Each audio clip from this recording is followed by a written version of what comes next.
I drove with him to Mpangeni, where we met the minister.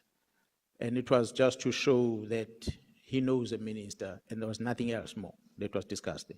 There was no promise of a job, there was nothing else. That's why I said earlier, I cannot remember at the time whether the minister was at public service or was at water or what, but I like to believe perhaps he was already at water. But because I didn't pay attention, I cannot tell you exactly definitely the day when we visited which department he was working for. But I knew that he was a minister at the time. So therefore there was no telephone calls between us in relation to his appointment. So his appointment as a chief of staff, I said at the time he was working for IPID, he left IPID, he was unemployed. Up until the Minister of Police, Mr. Senzo Mkhwanazi, was appointed as a Minister of Police. That is when he invited Nkabinde to come and join him to work with him as a chief of staff. That was the first time Nkabinde got to be employed, literally basically moving from a very junior rank that he was holding in the police to a chief director position that he ended up occupying, which he occupies now, a chief director in the office of the minister. So that's why I said earlier, when he received the phone call from the minister asking him to become a chief of staff, he had no clue what is a chief of staff. He phoned me to ask me, what do chief of staffs do? Because the only thing Nkabinde knew is a case talker, because he was just an investigator, that's all he knew. So when he's invited to become a chief of staff was a shocker to him, but I ended up telling him about the amount of money is going to be paid when he gets to that position. Obvious, I did not know about other qualifications that he needed to have, but he was appointed. He became a chief of staff. He is a chief of staff now. I hope I've covered that. Honorable Nombal, are you fine? Okay. Honorable Sangun. Thank you very much, Honorable Chairperson. I think I've got two questions for clarity, although one might be procedural. The first one, I know that the evidence leader did ask the general why he went to see the minister, and I think the general said they wanted to meet. That's where I need clarity, because I'm interested to know whether it's normal procedure that a provincial commissioner is just introduced to ministers, or was there any other reason? And then secondly, when the general then went to see the minister, was the general aware at the time that the minister was a person of interest? Because he would have had, he would be privy to this information that is coming out. Then, Chairperson, my last question is just about procedure. I'm looking for clarity on procedure. The general in his testimony did indicate that there are questions that are being raised that don't cover the statement.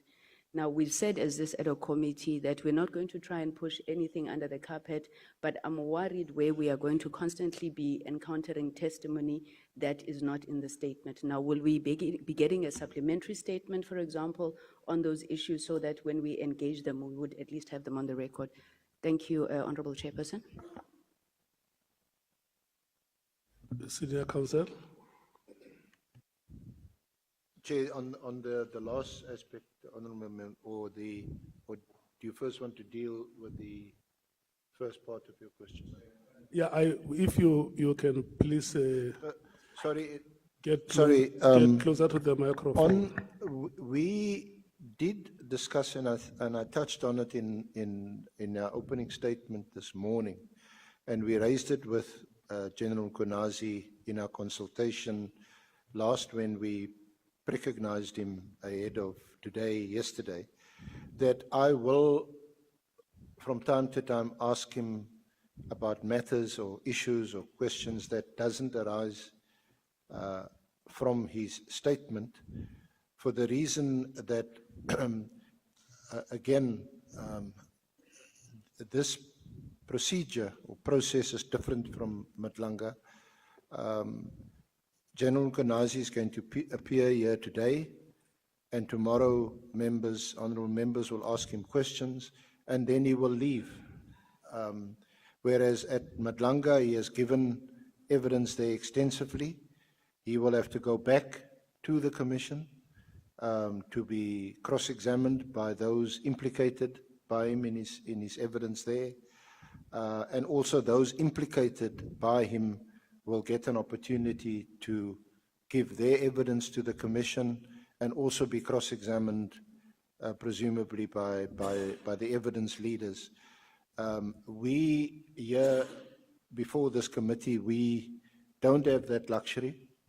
I have put to General Mkhwanazi, and certainly he indicated to us that he doesn't have a problem with it, that we will also put to him, in fairness, the versions of other persons who are implicated by him in his evidence for him to respond, which is not necessarily in his statement, Honourable Chair.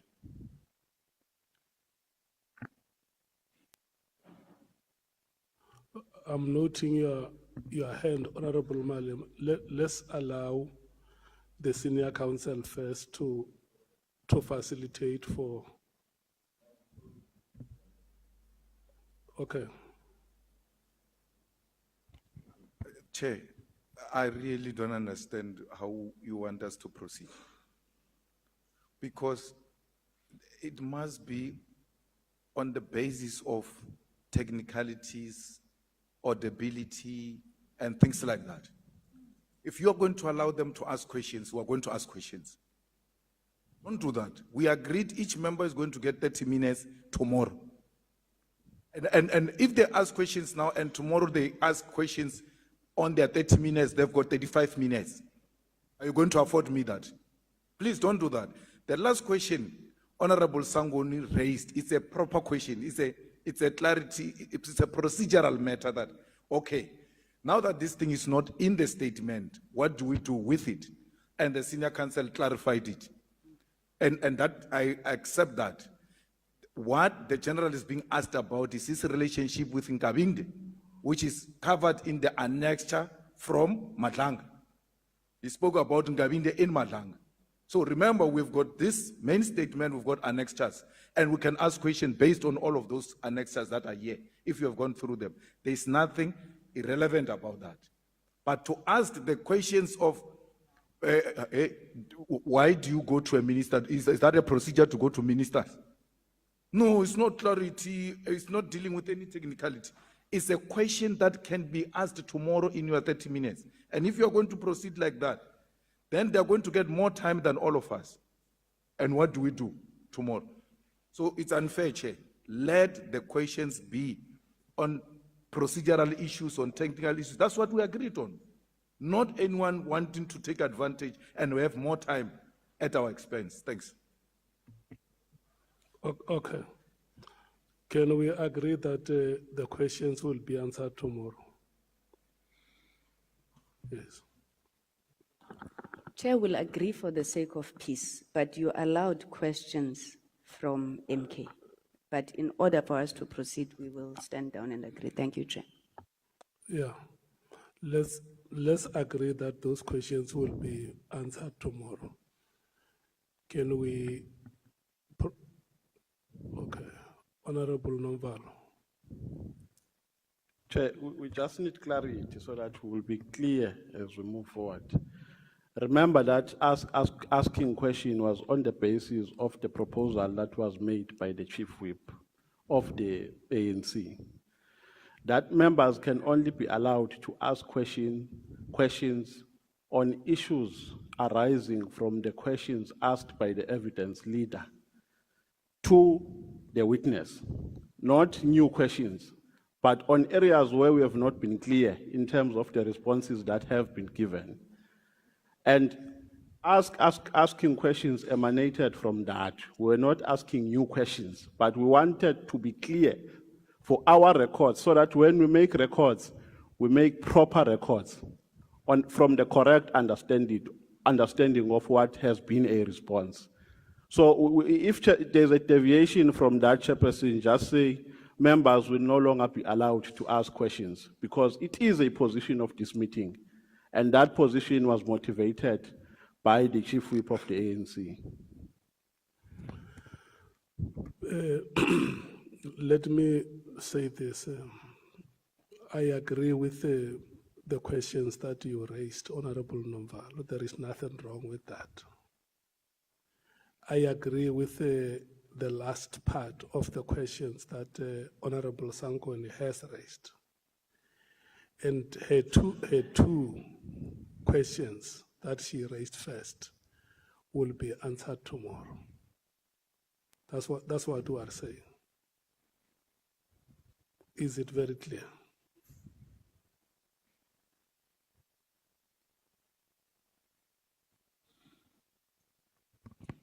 Can I come in, Chair? Now, the question, Chair, is should we ask questions going forward emanating from a misunderstanding of what has been? You wanted to clarify certain matters regarding the relationship that Mr. Ngabinde had with Minister Mkhwanazi. And the questions that you raised were not new questions. They were based on questions that were raised by the senior counsel. And that is why I say I agree with those questions. That is why I even came back to you to check if you were satisfied with the answers that were given.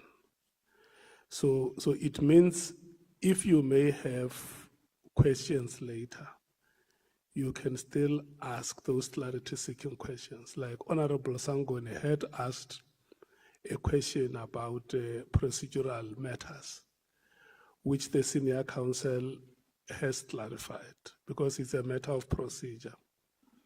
But there are other two questions that she raised, which may be on the borderline. And that is why I agree with her when she says, for the sake of peace, let's continue. And I give a ruling because I don't want us to discuss the merits and the demerits of the questions. Where I stand, they are on the borderline. It may be very difficult if we may end up being polemical about them. So those questions are noted. They will be answered tomorrow. Is that fine, honorable members? Senior counsel, Thank you. may we please proceed? Thank you, Honorable Chair, honorable members. General Mkhwanazi, I was moving to the Minister's Directive of 31 December 2024. It is NSM 5, which is on page 78 and 79. General Mkhwanazi, we can take it as read. Yes, sir. Yeah, and Honorable Chair and honorable members, this has been in the part of the bundle, so to save time, I'm not going to read it, and I'm not going to ask the witness. I just want to deal with your leave with the issues that arise from this letter. There are three.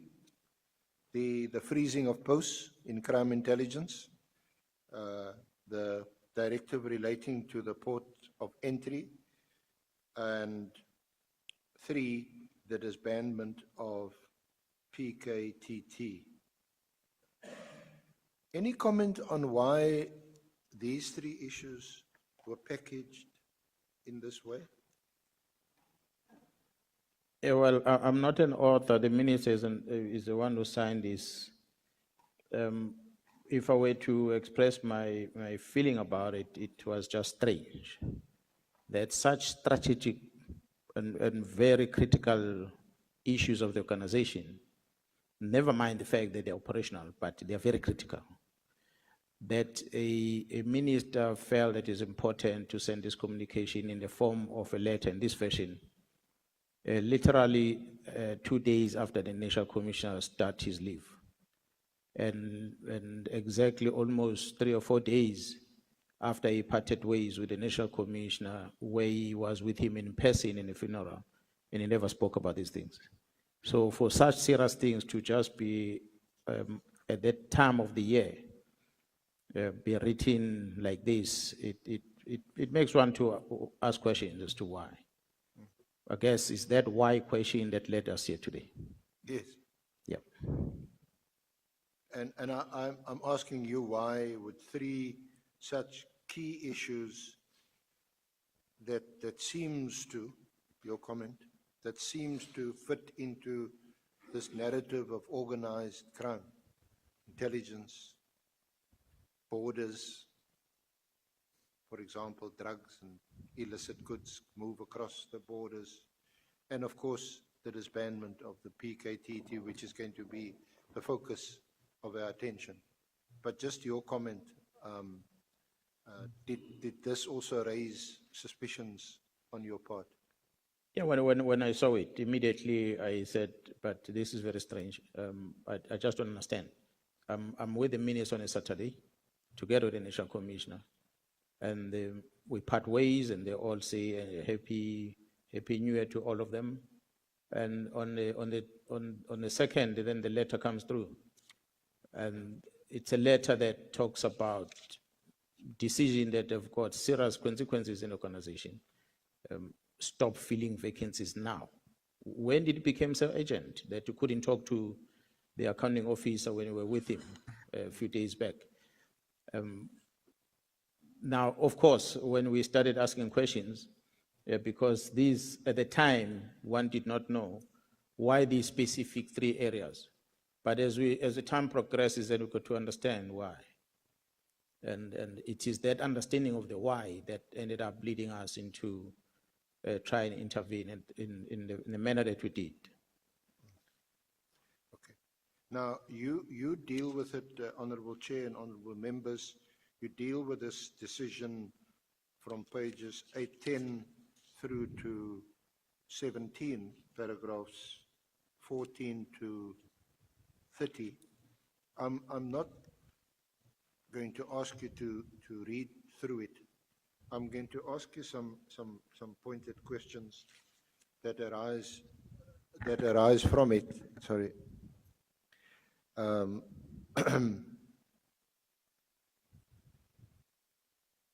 Is it correct that the minister had not received a single briefing from those in charge of the PKTT prior to the 31st of December, and in particular yourself and Lieutenant General Kumalo? Yeah, well, I know now after engaging both General Kumalo and the National Commissioner that they didn't brief him, but from my side, I knew that I had not briefed him to date.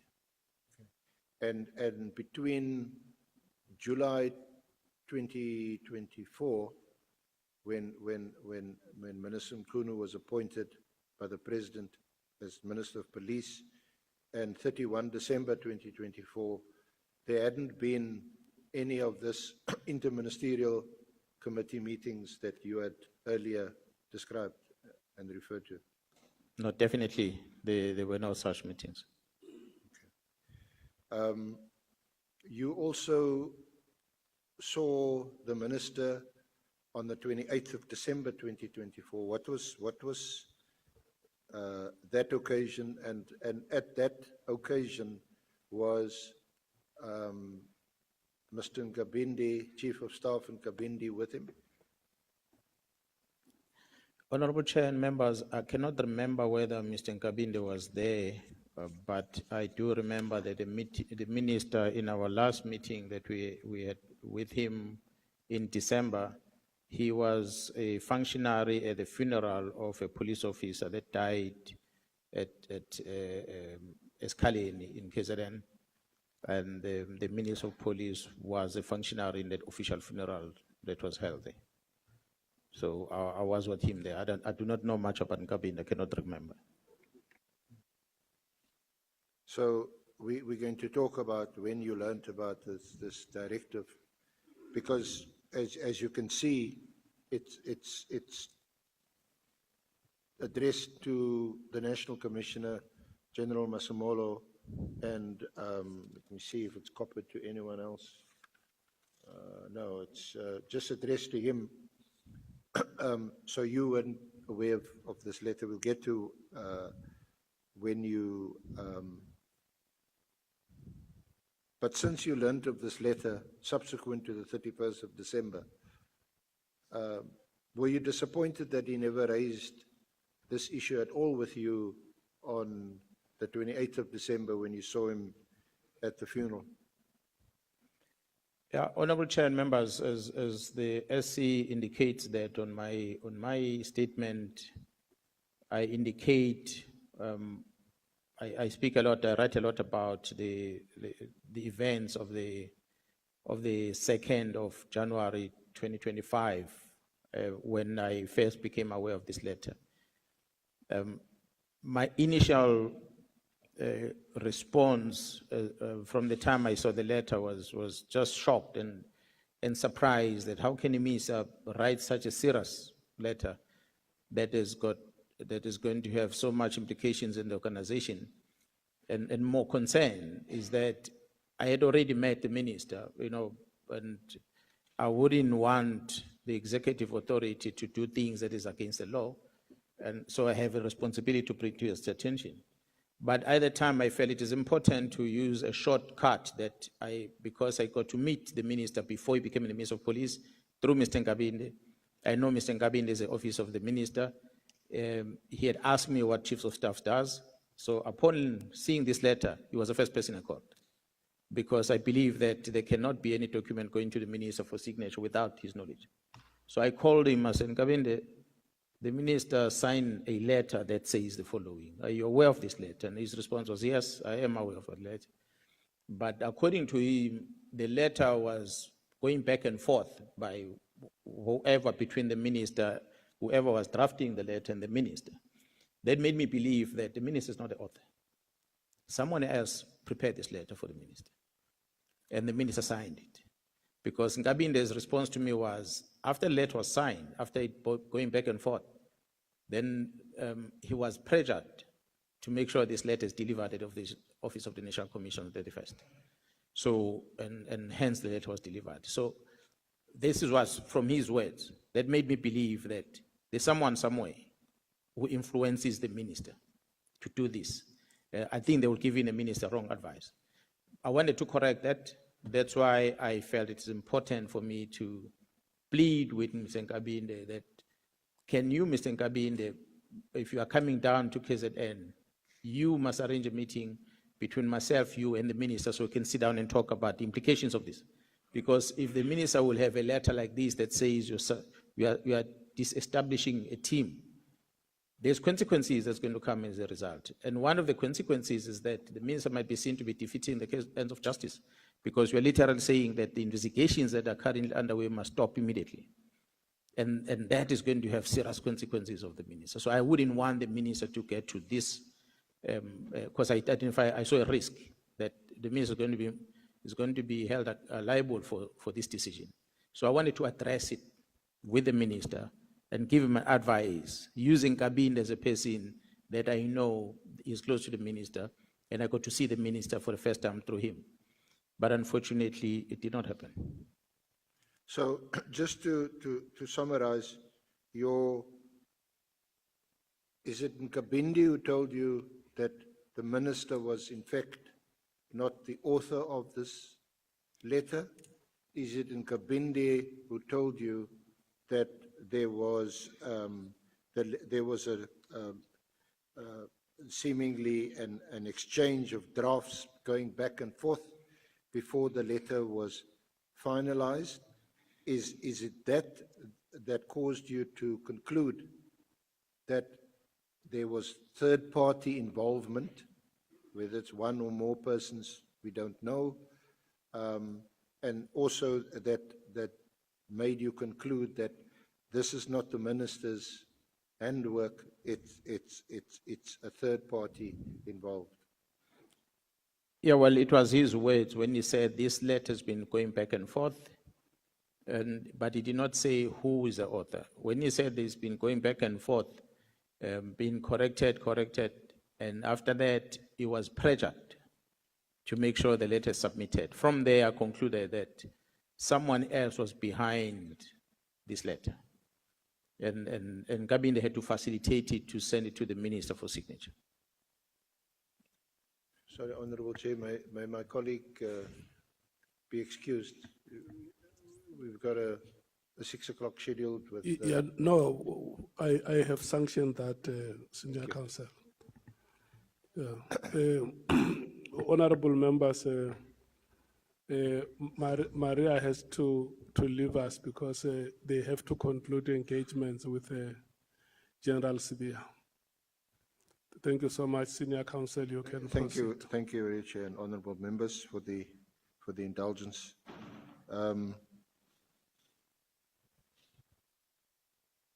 You must have been shocked at this revelation by your good friend, Mr. Nkabinde. Given the importance of these matters, all three matters, border control, crime intelligence is huge. We know it's been at the heart of a lot of issues in our country for a number of years.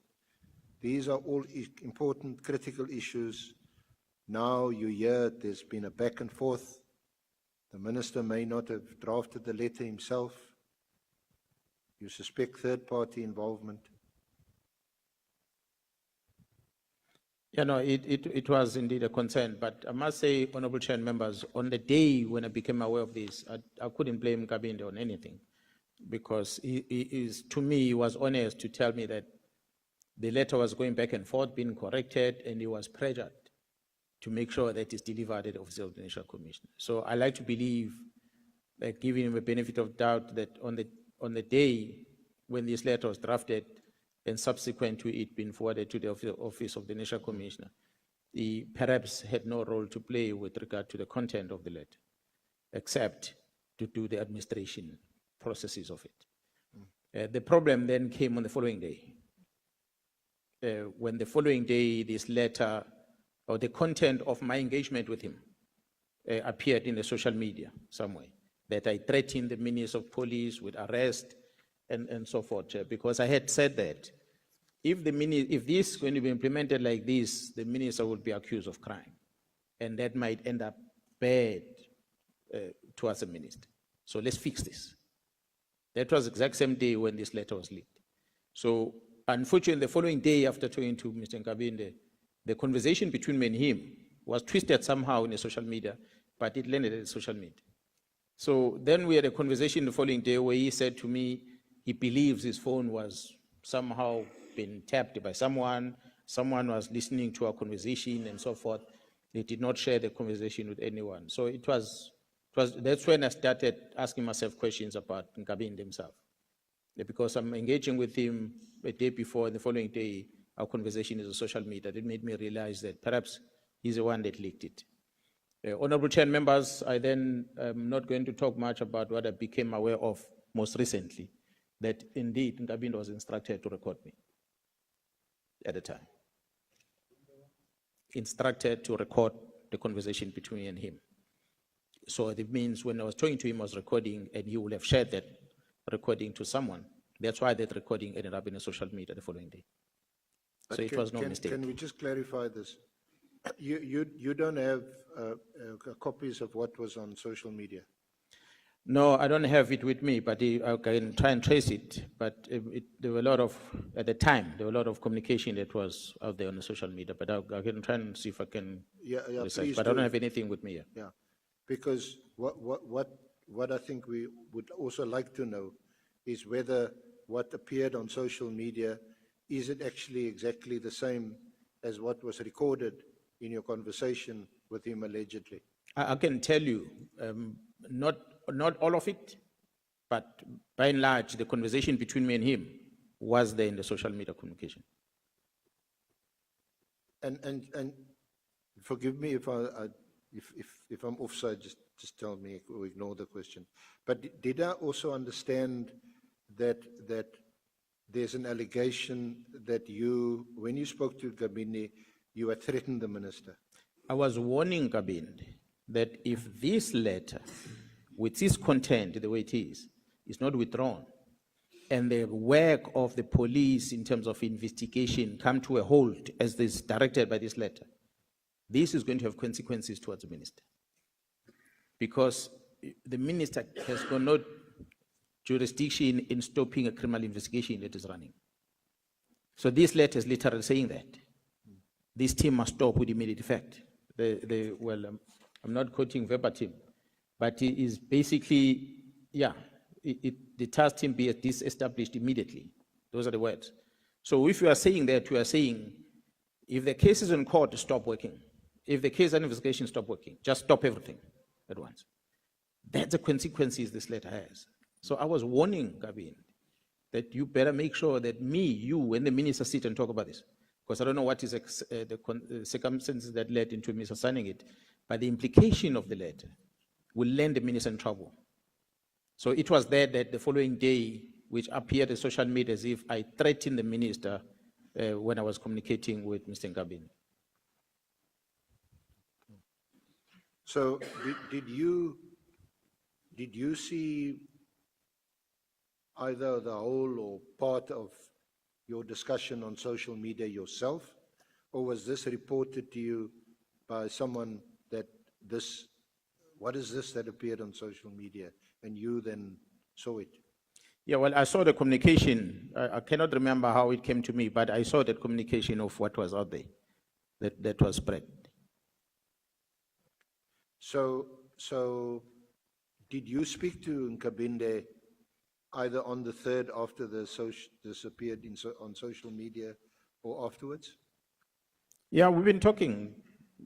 Afterwards, we've been talking up until most recently. I think after my press briefing, then we pass each other now. We don't talk to each other. And what has come from your discussions or talks with him? He appears certainly, with respect from what you're telling this honorable committee and us, that he seems to be a central figure in all of this. In all of what, Chair? Well, the letter, and you say that he knew there was a toing and froing of the letter. He also told you that he was pressured into getting the letter out on the 31st of December, just on New Year's Eve, which in itself sounds, I don't think one needs evidence on this. It sounds really odd that on New Year's Eve, such an important document is released. So I'm asking about his central role in this, his appointment as Chief of Staff, when according to you, he's not even qualified for this role, doesn't have the qualifications.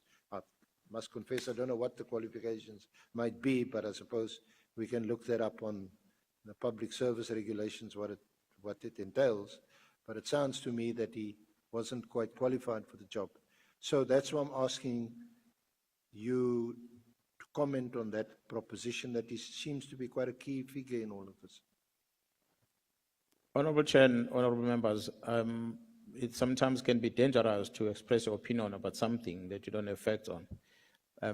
Since the S is asking me my impression, the impression I have is that Mr. Nkabinde was recruited or was appointed by the Minister Chief of Staff, and he had no clue about what Chief of Staff does. So he had to adjust in the office. He had to learn as he was going. That's why I know that the other former Chief of Staff at the office of the Minister can come here and testify that he also phoned him and seek advice as to what does Chief of Staff do. And he also had to coach him about what Chief of Staffs are doing.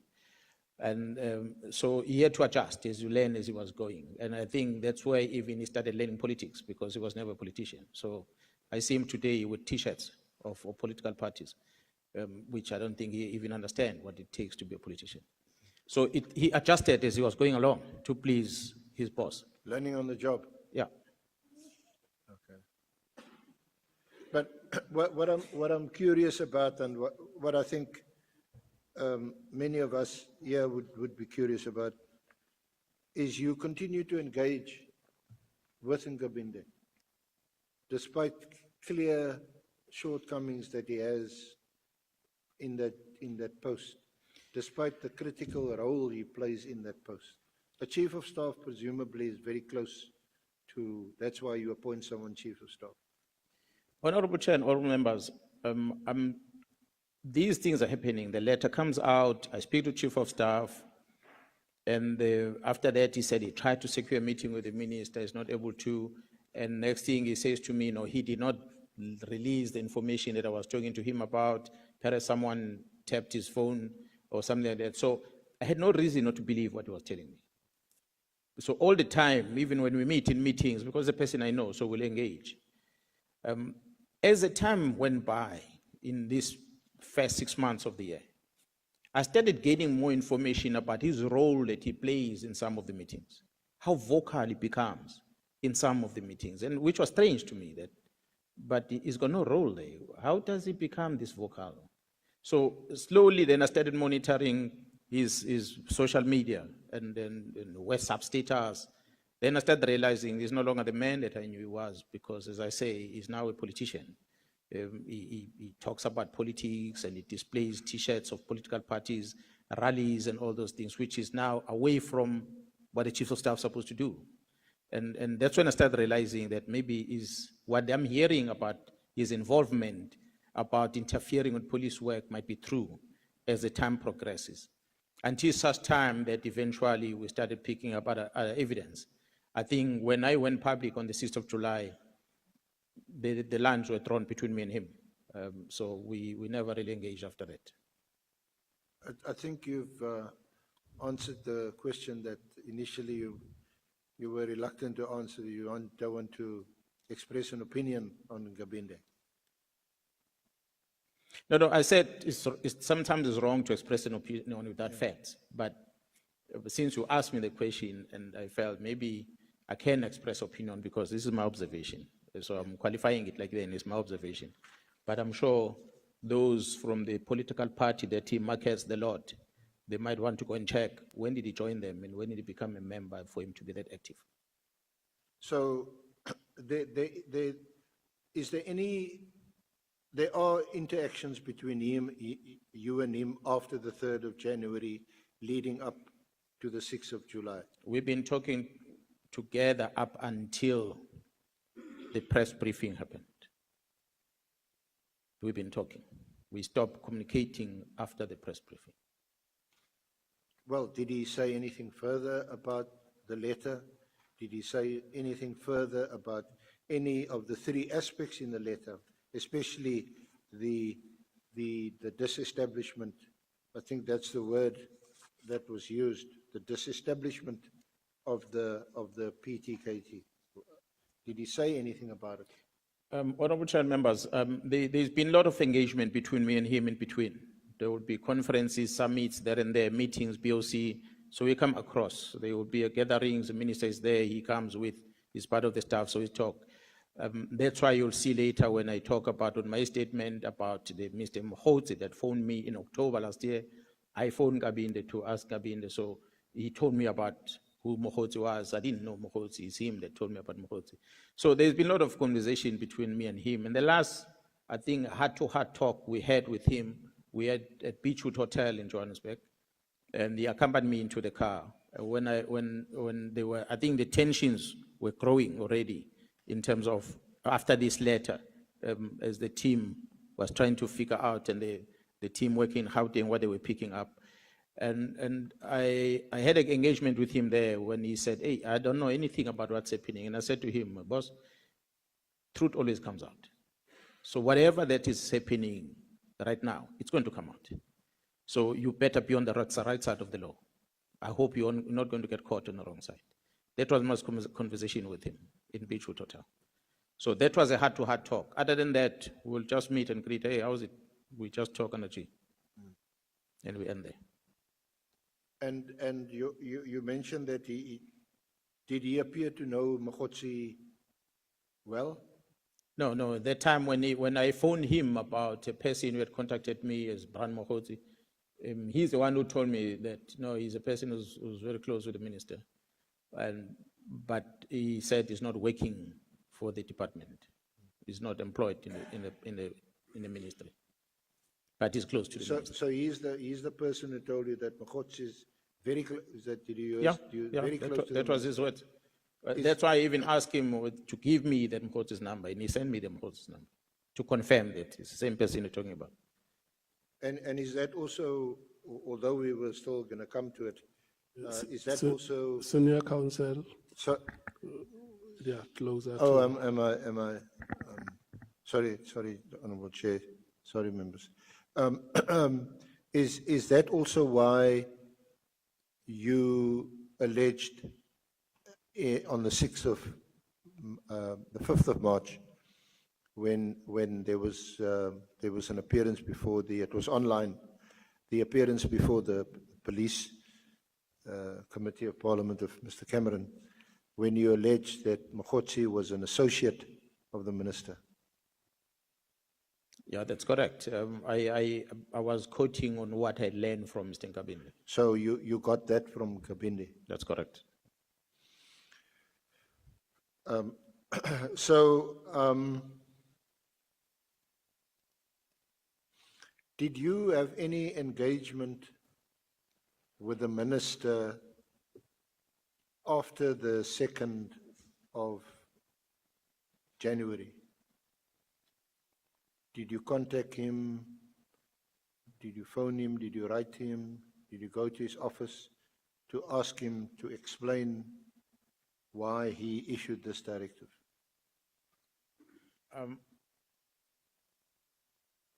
My main concern, Honorable Chair and members, the engagement I will be having with the minister was always work-related, in meetings and so forth, but not specific about the letter. I tried with Nkabinde to get to meet with the minister so we can talk about the letter, and it did not happen. I tried with the National Commissioner to ask him to secure with the meeting, with a meeting with the minister so we can talk about the letter, and it didn't happen. Until I had to ask the honorable member, Mr. Cameron, to invite me to come to this committee, portfolio committee, so that we can be able to address some of these issues that I'm seeing happening. And yes, we arrived and we spoke about it, but the minister just put a cold shoulder on it. He didn't take it serious. He simply says, no, well, the person that Mkhwanazi is talking about, I don't know the person. So it just ended like that. So those are my efforts. I had actually, even before coming to the portfolio committee, if I'm not mistaken, no, after, I sent the minister WhatsApp directly, where then I was pleading with him that, Minister, can we meet? And it was, I must say, Honorable Chair and Honorable Members, the WhatsApp, I think I will have shared it in my statement. Yeah, the WhatsApp, General, is NSM6. Honorable Chair and Honorable Members, NSM6 at pages 80 and 81 of the annexures bundle. That's correct, Honorable Chair, Honorable Members. This was my effort to try and reach out to the minister as I was observing what was happening up until April. Then I realized that it looks like everyone is failing to secure a meeting with the minister. Let me try on my own. Can I please, I think this is important. This is a WhatsApp sent to the minister on the 5th of April. Can you, have you got it there, General? Yes, I may. Can you read it into the record? Sawubona Minister, that's a Zulu greeting.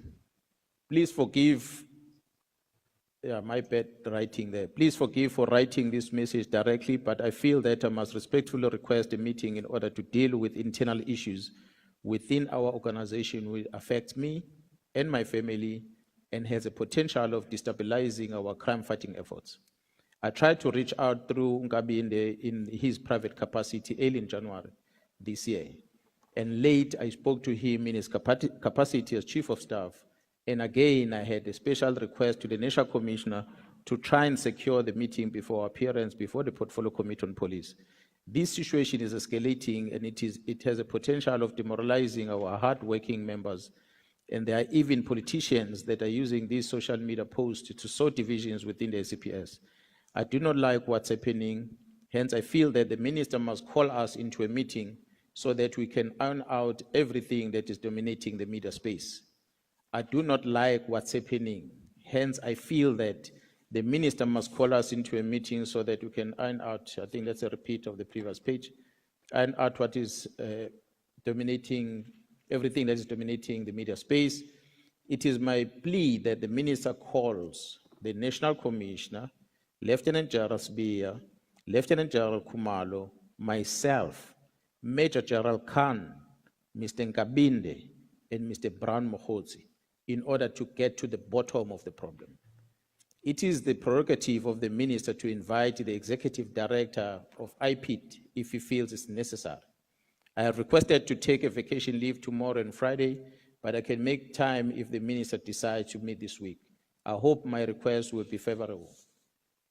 And the response from the minister reads, your WhatsApp message was received, will revert at some point. Did he ever revert at any point? Not at all. To date, I'm still waiting for the minister to revert to me. In actual fact, Honorable Chair members, there was a meeting that the minister had called between myself and General Sbiya in his residence in Pretoria. And in that meeting, he acknowledged that he owes me for this meeting. He said, I know that I'm supposed to meet with you as per your request, but today I did not invite you for that. I invited you for another meeting. So that was the closest ever he addressed this. And what was the date of that meeting?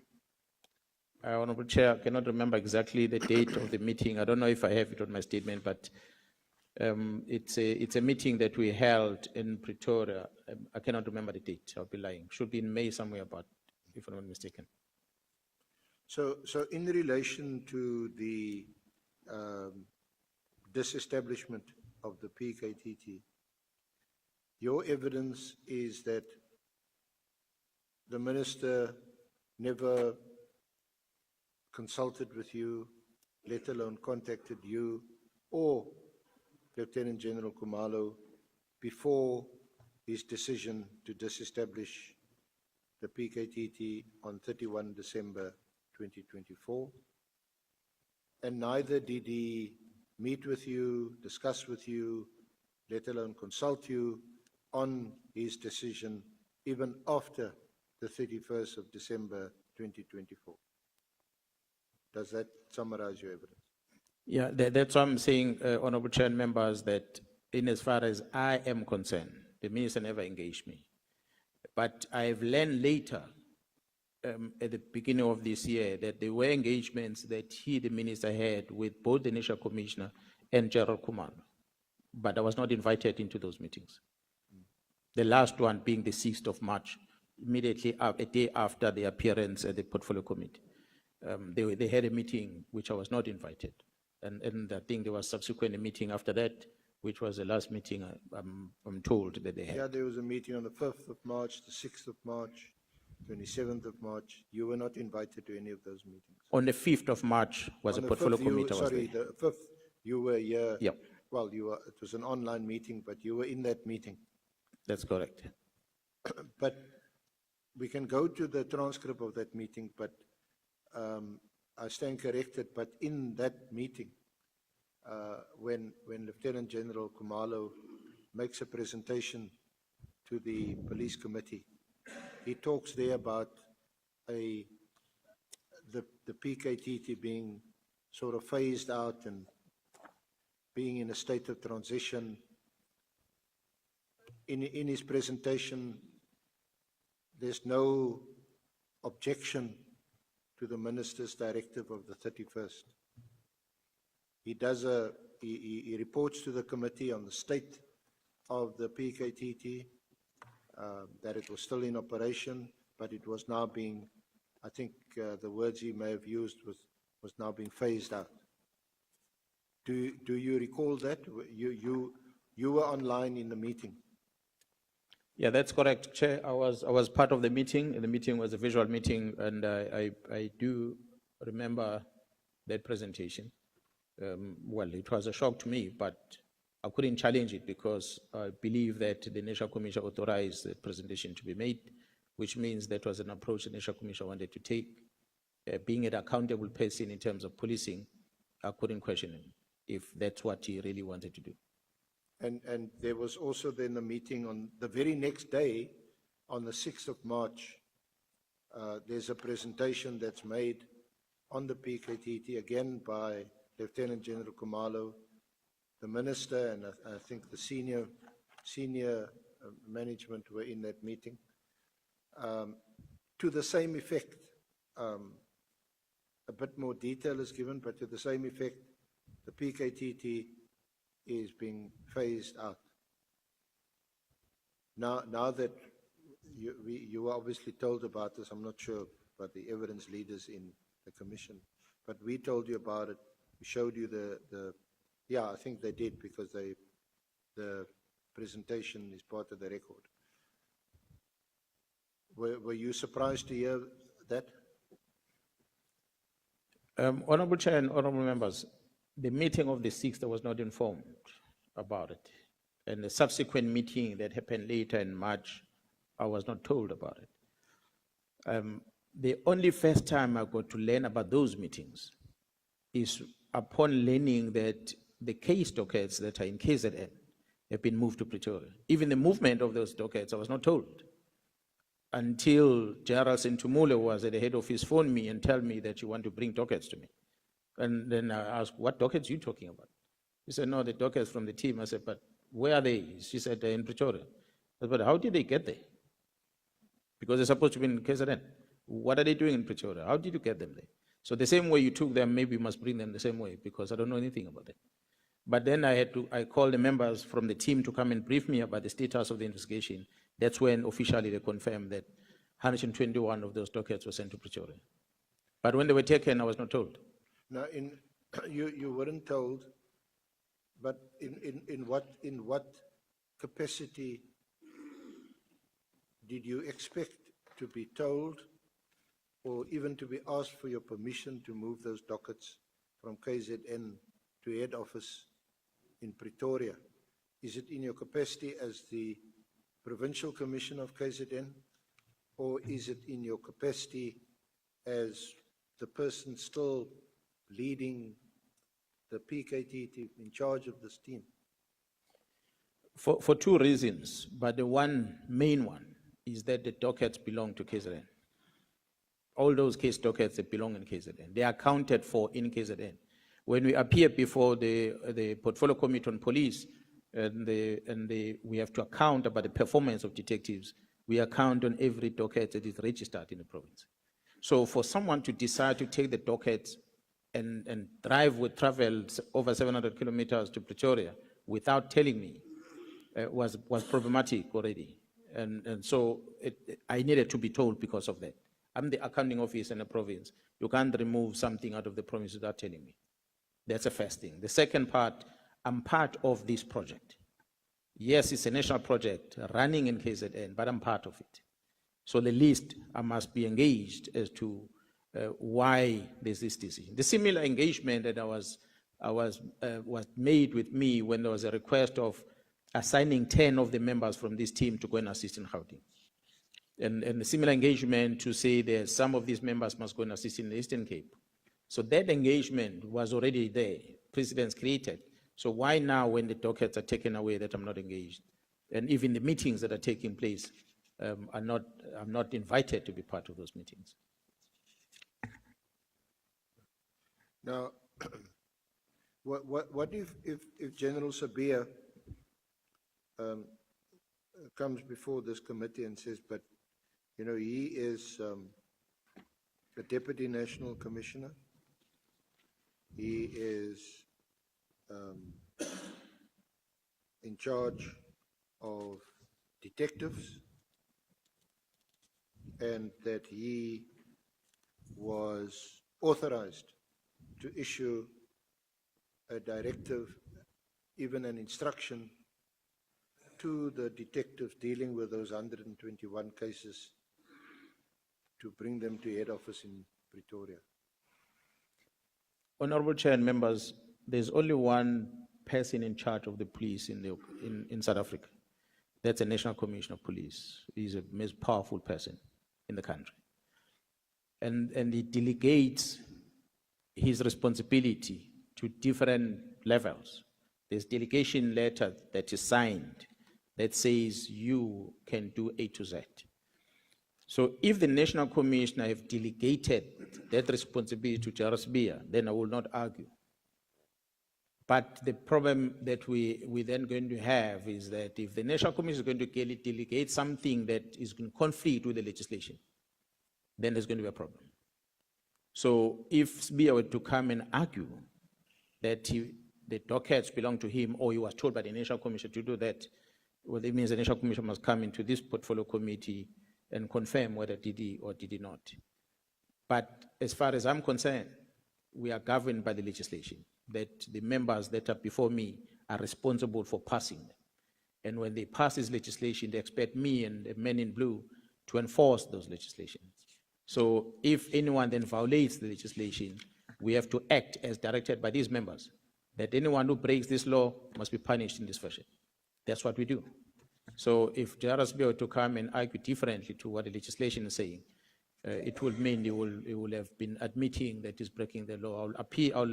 I'll hope that when he comes here and he says that, the members are going to call him into task, because it means as a law enforcer, he does not know the very same law he's supposed to enforce.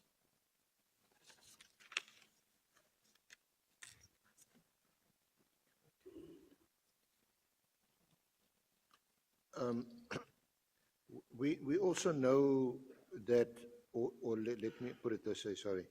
Is it correct that in or around May 2025, there was an attempt to return the dockets to you, and that you refused?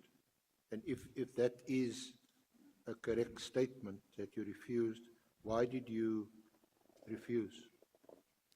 Honorable Chair and members, I've said this thing a couple of minutes ago. I'm going to repeat again, and I'm going to use an example.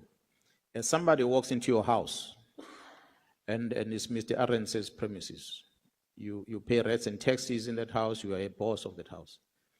And somebody comes to your house and remove an item from your house and travel kilometers away, and later calls you, and he says he wants to bring something that you took away from your house. Definitely going to be shocked as to what are you talking about? What did you take and how did you take it? Who authorized you to take it? So that's why my response to Jairus Ntumule, who's a divisional commissioner of detectives, when she called me saying that there are dockets that are in Pretoria that must come back to KZN, the question I asked, but what are they doing in Pretoria? How did they get there? Because nobody told me that there are dockets taken away. So she then withdrew and said, oh, I thought you knew. Now that you don't know, I don't want to get involved myself. And then she pulled back. She never traveled from Pretoria to my office and said, Mkhwanazi, here are the dockets, and I declined to take them. She called me while she was in Pretoria. Well, I assume she was in Pretoria. I don't know where she was. But she called me. She was not in KZN. Is that Sentumile? Jairus Ntumule, yeah. She will come here and confirm that, because she called. But I subsequently, Honorable Chair and members, learned that she calls me because her junior members have contacted my members in the province. And they approached them to say, we want to come and give these dockets. And my junior officers in the province said, no, we don't want to, and those that are not even part of the PKTT, those that are working in the provincial office, they said, what are you talking about? The dockets of the PKTT, we don't want to get involved with that. Talk to the provincial commissioner. We don't know anything about what PKTT does. And those junior members of hers, I think, then they went back to her and said, hey, you better phone Mkhwanazi because we're not going to call him about this thing. That's when she phoned me. So when I responded, the minute I responded, she distanced herself as well. She said, I don't want to get involved myself. I thought you knew. So she pulled back. That's why those dockets remained in Pretoria for the period. And she told you the dockets were transported to Pretoria? No, she didn't. We didn't talk about the transportation. She just simply said the dockets are here. When I asked her, how did they get there? She said, but don't you know about the dockets are here? I said, I don't know anything. She said, hey, I don't want to get involved. And she pulled back. So she did not explain how the dockets arrived in Pretoria South. But later, I learned that she was not responsible for moving the dockets. She only went to General Khumalo's office to collect the dockets in Pretoria. It is Khumalo who moved the dockets from Durban to Pretoria. It was by instruction of General Khumalo to move the docket, not General Sentimo. And Kumalo never told you all this? He never told me. I was furious with him. Yeah, I was going to ask you now. Yeah, no, I was but furious it with takes- him. I was furious with him. He simply said, there's just too much things happening. And so there was this instruction, and he decided to comply with it because I think they were just attacking him left and right. Remember, at the time he had, I would say, 3 things that he was responsible for. One is to try and get rid of these bad members that we have at Crime Intelligence, that they were there in 2011 when he was there, that are still there, that are friends to some of the members that are here, that is trying to clean up. They are fighting, they are countering that on one side. On the other side, he's trying to deal with this organized crime that is identified in Gauteng province, that involves these famous people that we see on TV every day. And it's a serious job that he's busy with. While trying to fix this, he has the political task team also in KZN that he must worry about, because he's still coordinating the work that the team is doing. And the team doesn't end with the politicians' matters. It involves the traditional leadership matters. You have the issues of fortes and the likes. So he's one man who's got too many things on his table. That's what I asked you earlier. I said, But I'm not the national commissioner, but he is assigned. He could have said, no, I can't do this, I can't do that. But he was doing all of them, but it was not a problem. So while he's busy with this thing, that this instruction come, that he must take these dockets, and he just complied with that. So that's why when I started investigating, and he's one of the witnesses in my criminal investigation to deposit a statement that says he was instructed by so and so to take the dockets. So he's part of the criminal investigation that we're busy with. And I do hope that pretty soon we might be in court. so in which circumstances and when did you tell Kumalo that he was going to be arrested? I told him a day before. I told him he was here before the Joint Standing Committee of Intelligence. When I received that information that he's going to be arrested, they're going to arrest him at the airport, and they are going to come with social media, they're going to make it look bad, and what is the arrest all about? He was here when I told him. And the fact that they were going to arrest him at the airport because based on the counterintelligence operation, if I may say to the members, that's what I'm saying. I don't know, Chair, honorable members, how much of that information the General Khumalo can talk about in public, because it's quite a sensitive investigation. I can safely tell you, it's not crime intelligence operation alone. It's the entire intelligence of the country that are part of that operation. In such a manner that the National Defense Force is part of the security of Khumalo. That's how level is that operation. So the IDEC members knew that Khumalo is that protected. There's military people that are moving around him. They can't just grab him anyway. The only place he's going to be vulnerable is when he gets out of the airplane. So that's why they're going to wait for him there. So I told him, and that's exactly what they did. So when he boarded the flight here, he knew exactly they're going to pick him up at the airport. That's what they did. Well, in my consultation with Advocate Johnson, the head of IDEC, she told me that the arrest of Lieutenant General Khumalo. Can you please get Sorry. closer?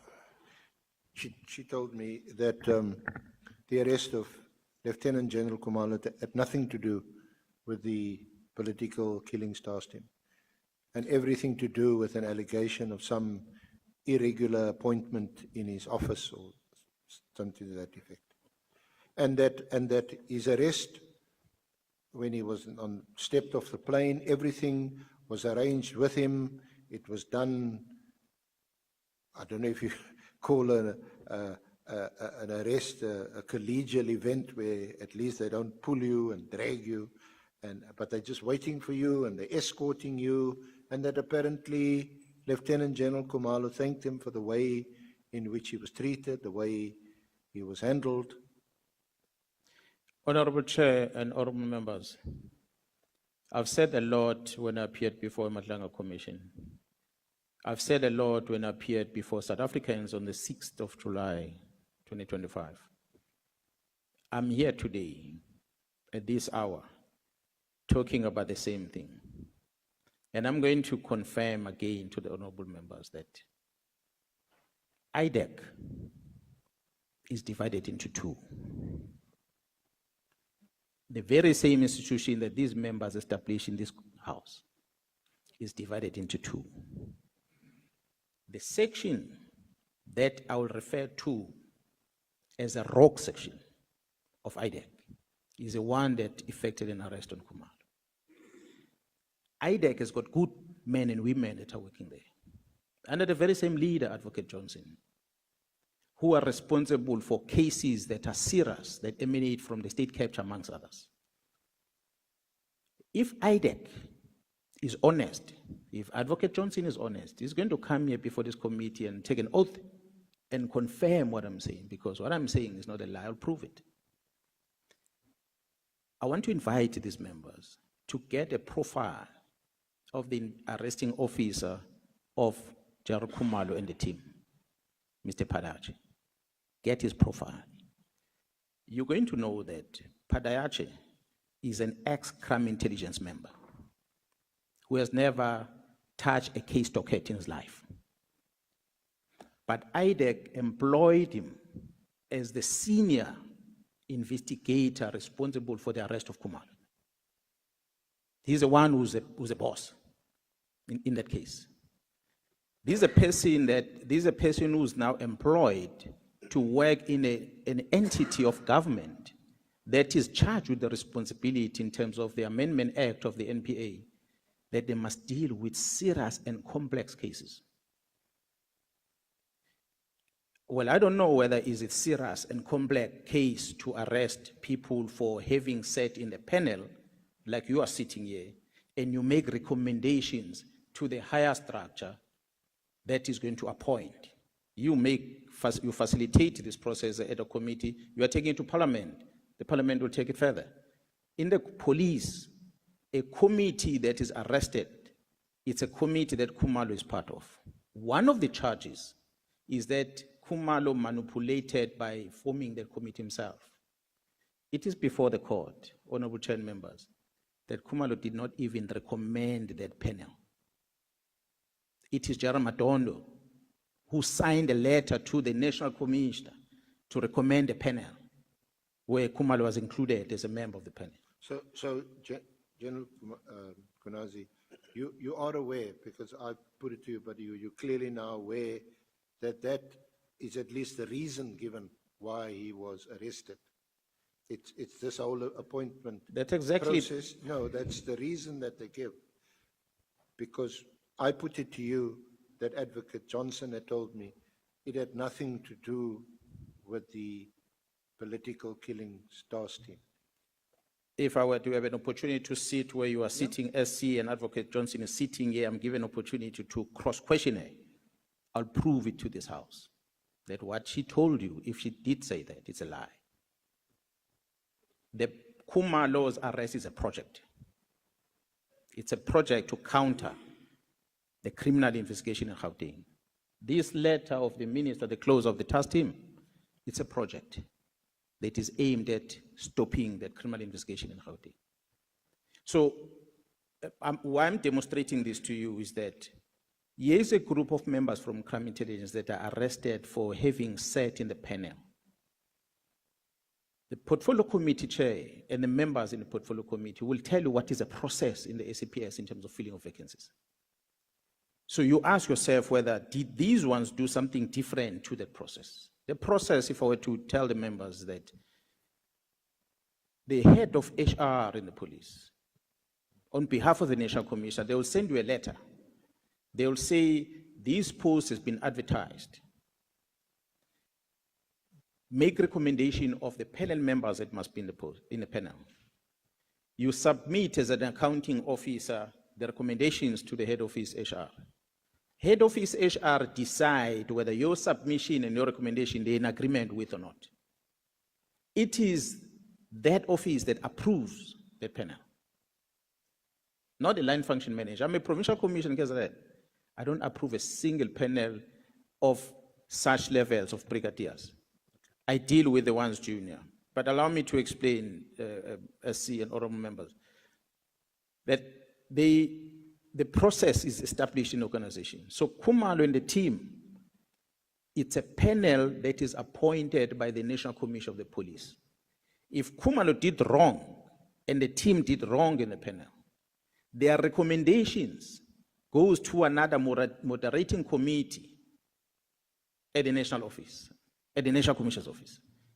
They are lieutenant generals that sits there, including head of legal service.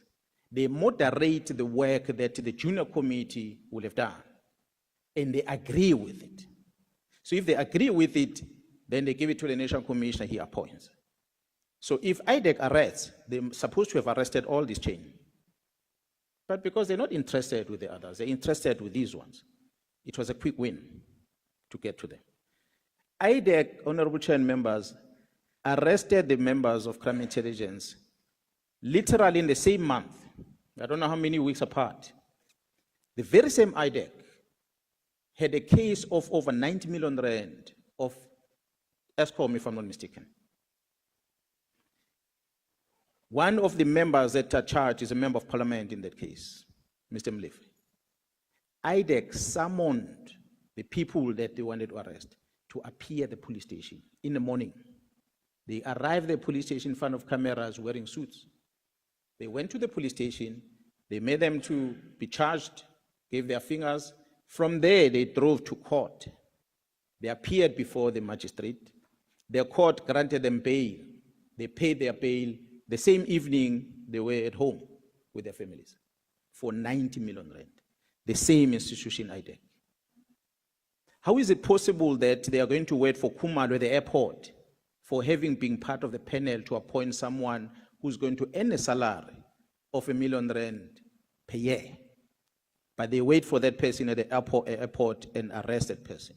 So what Advocate Johnson will come and explain, justify the two that happened under her watch, I will argue that the ones that were charging Brian Leaf and them, honorable members there, they were respecting them, despite the seriousness of the charge of 90 million rand.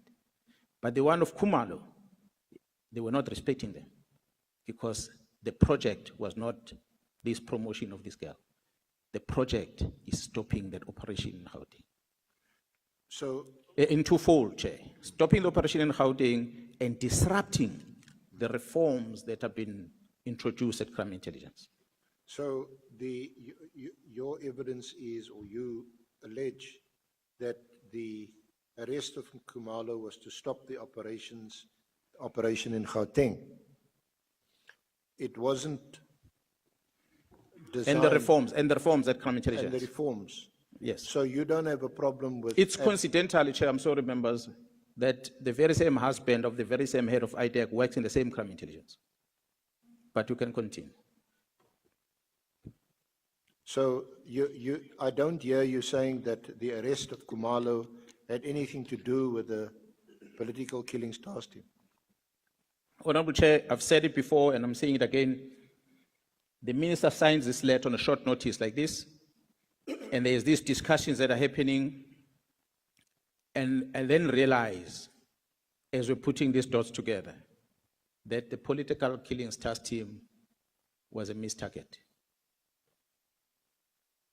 They were under impression that it is the political task team that is investigating these cases in Pretoria, in Gauteng. But they were wrong. So they hit the wrong target. Well, because the political task team, as we know, and you can confirm it, is still in existence and has been budgeted for until, I think, next year, May, March 2026. That's correct. So certainly the minister or Minister Mkhwanazi has not succeeded in stopping its work. Honorable Chair and members, I said earlier, Minister Mkhwanazi, the one that I met when I was with Mr. Nkabinde in his own house, is not the one that drafted this letter. I can bet my man on it. They made him sign something that he didn't know.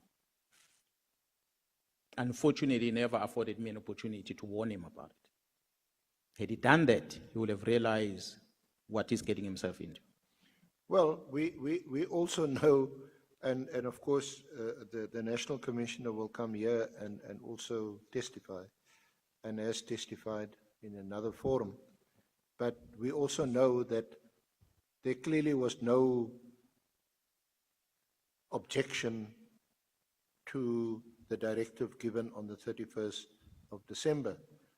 In fact, there appears to have been some acquiescence at the very least, because the directive was given, and on the 5th of March, here in Parliament, the project leader of that team makes a presentation and talks about a winding down or winding up, if you call it, of this team.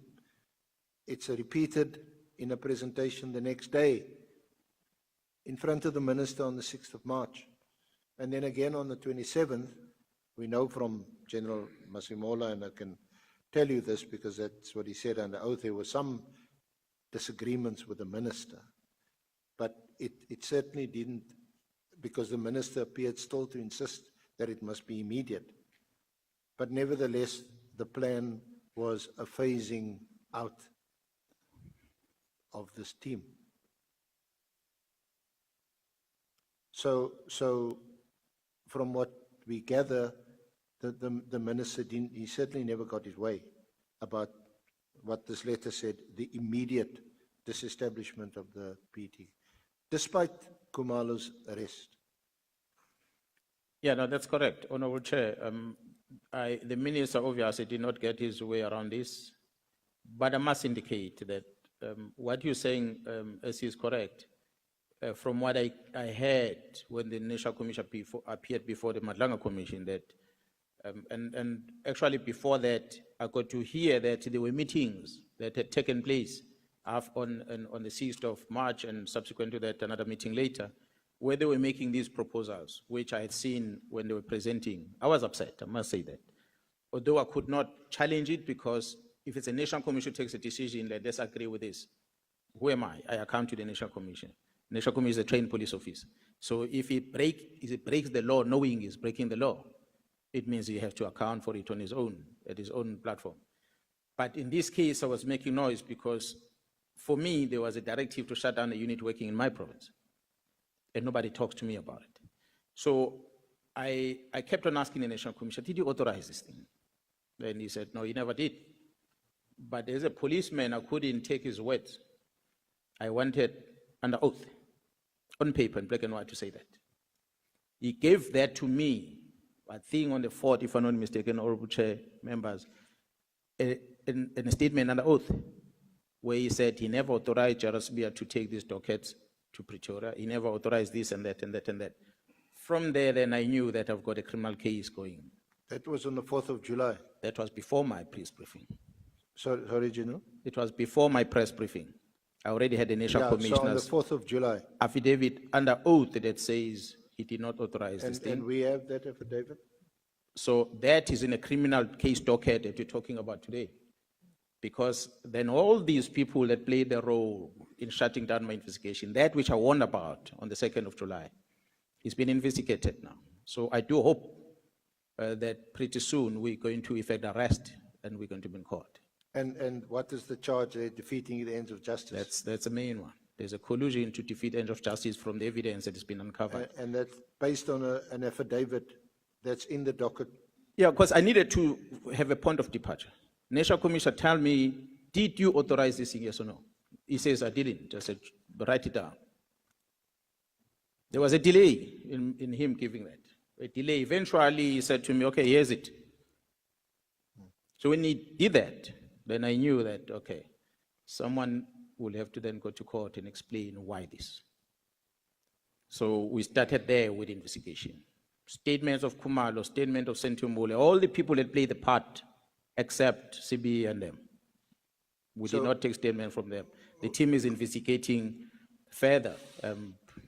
The investigation is ongoing as we speak. I can't talk in details on it. So who's conducting the investigation? Crime intelligence or? No, it's the detectives in KZN. The detectives? There's a KZN docket. I'm not part of it, I'm a complainant. I gave my statement and I complained, and they started collating all these things, they're putting these pieces together. As a complainant, obviously, they update me, the DPP gave me an update about 2 weeks ago about the status of the investigation, and I'm quite pleased with how they are moving with the investigation. I guess it's going to be a landmark case that we're going to have in court. Sounds like it. It will be. You were the complainant, I am a complainant. and you got the National Commissioner to depose to an affidavit. He's my witness. He's your star witness. Yeah.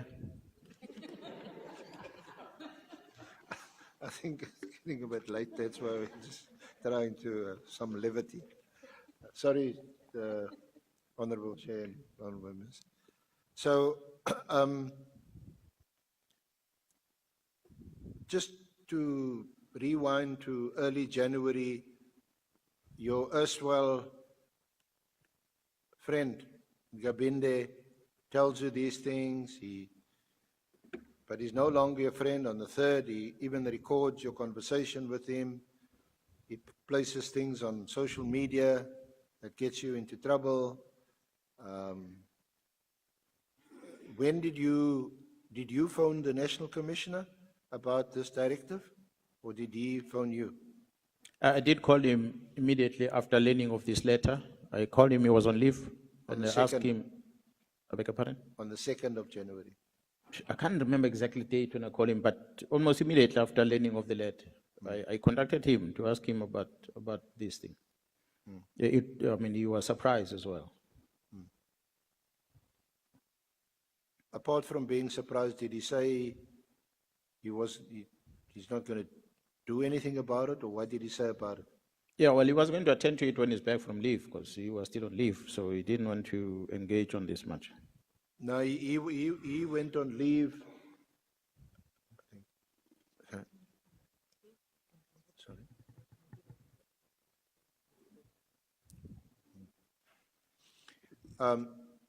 The National Commissioner went on leave on the 30th of December 2024, and he returned to office, I think, on the 14th of January 2025. So in that period, there would have been an acting National Commissioner. That is correct. Who was that person? Lieutenant General Musikidi. Lieutenant General Musikidi. What's the deed? And I take it this is how these things work, that when you're acting in a position, you assume the same authority and powers of the person who's appointed in that position. Yeah, yes, the National Commission will appoint a person, and that means he's delegated the responsibility of being a National Commissioner at the time. Now, Lieutenant General Sabia will say that, and I think it's common cause that there was an email from the Office of the National Commissioner.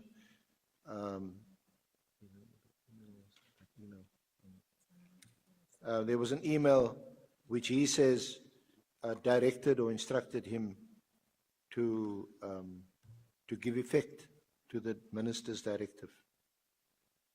Were you aware of that? Do you know about that? Honorable Chair, honorable members, on the 6th of July, I addressed the nation about what was happening. Charles Biya was enjoying the holiday at Devon, July in Devon. And on the same day, he was on television where he made a lot of remarks, which I appreciated because he spoke without thinking. So I hope those what he had said today are going to be interrogated when he appears here. Because he started making allegations. That couple of weeks later, the National Commissioner was also on television where he denied that which RSB had said. So it's between them. They shouldn't have closed down the PKTT. I was not going to be bothered. But I was minding my business in KZ, and they closed the unit in the province. So that made me to start asking questions until I ended up knowing what's happening in Gauteng. If they didn't close the unit, I was not going to know what's happening in Gauteng. But thanks that they brought it to my attention. Because because you were told, you weren't aware of it at the time, because you were told, and you now know, Sabia writes letters to the heads of various sections. On the 17th of January, he writes another letter on the 4th of February, instructing the two divisions, I think, and Kumalo, I think that is where he instructs Kumalo about those dockets. You weren't aware of those letters?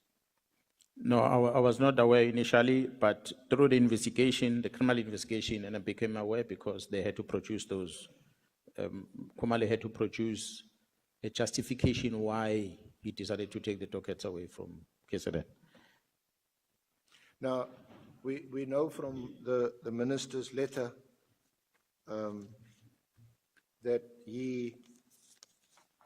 it's on page 79 of NSM 5, the minister says to the National Commissioner,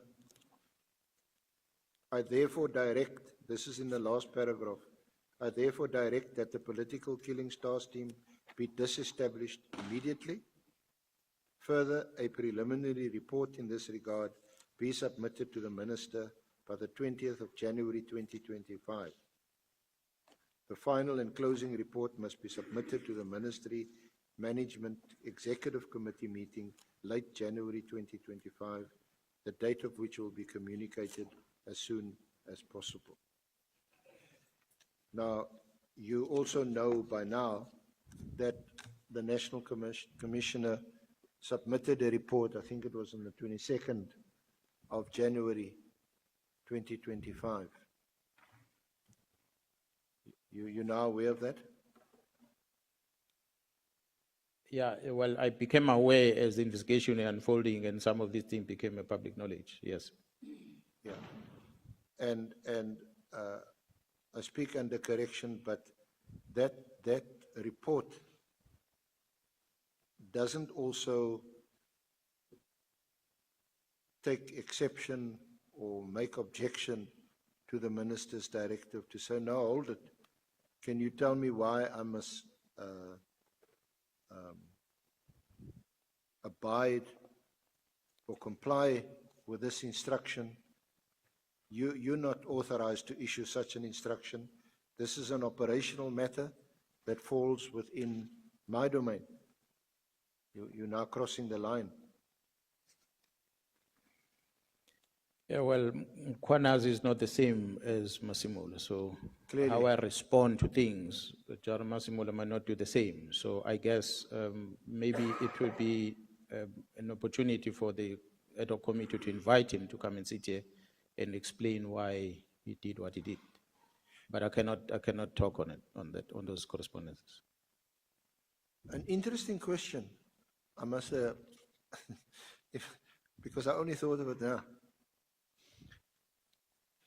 Did General Masemola consult you or confer with you or Lieutenant General Kumalo before he submitted his report to the minister on the 22nd of January?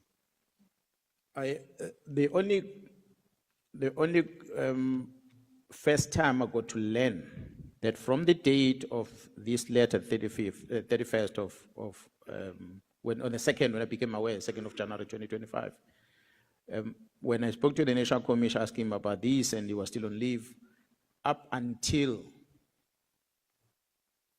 we appeared before the portfolio committee on the 5th of March, I did not know that there were meetings in between that period. The 2nd of January and 31st of, and the 5th of March. I'm not aware, nobody told me there were meetings there. And nobody told me that there were meetings subsequent to that, the 6th of March and other meetings that 27th took of place. March. Nobody told me. I only became aware about these meetings after getting a sworn statement from the National Commission that is not part of the spending of the task team. So when I got that and then went back into the PKTT and say, I need statements on why, who told you to take the dockets away. So that value chain that started producing these things, that's when I became aware that there were even meetings that had met to propose this establishment in this fashion. So I was not part of it, so I never knew about it until such time that the investigations were starting. So it sounds to me like before the 31st of December and the minister issues his directive that the team must be disestablished, and after the 31st of December 2024, going into 25, you were also not engaged by the National Commissioner. That is correct. The likelihood is that if the 6th of March reached an agreement and there was no follow-up meeting, that implementation plan was going to be signed off, sealed, and implemented. We wouldn't be here today. But there was a disagreement on the follow-up meeting from what I gather, which led into that proposal be thrown out. Which then I think subsequent to then, maybe the National Commission felt that it's important then to give me a statement. And then I started doing what I did. But prior to that, had the 6th of March meeting agreed, and there was no follow-up meeting, perhaps we wouldn't be here today. Sorry, General. So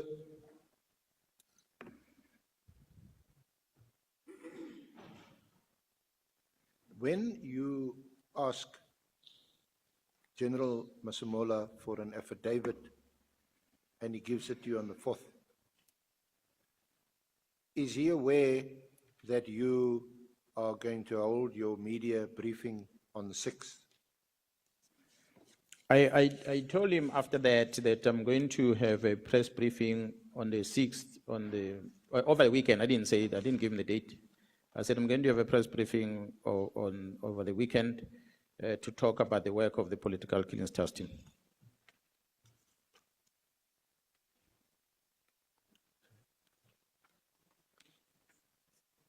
Honorable Chair and members, maybe let me add, and I said earlier, well, although we are talking about some of the things that might not be in the statement, but you as the SC is asking me questions about the meetings that were taking place in my absentia and the posture maybe the National Commission had in handling the minister's directive.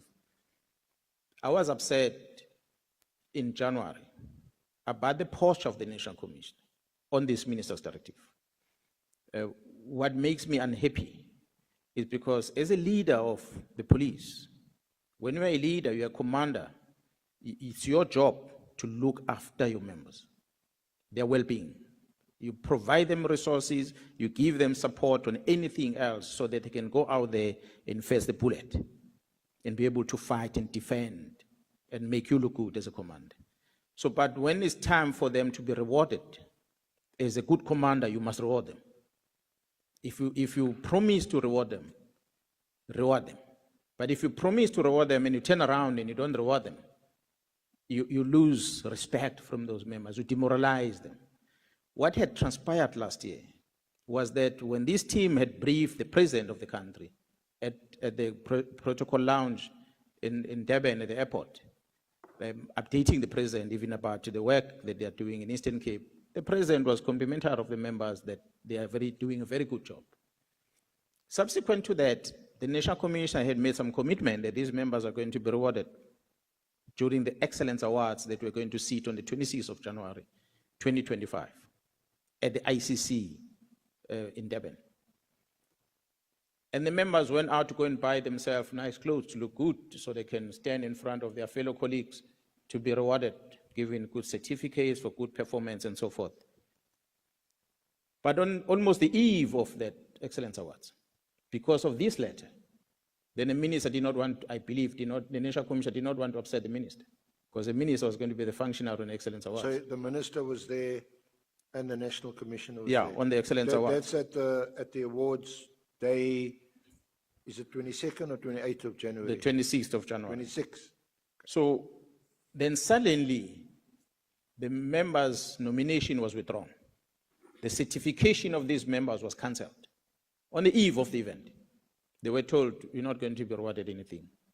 Honorable Chair and members, you see the performance of this team. It is, I think it's annexed here on my document about the work they've done. I've presented it on my statement right at the beginning, starting from NSM 1, and I think it runs all the way up until page 77 on this annex.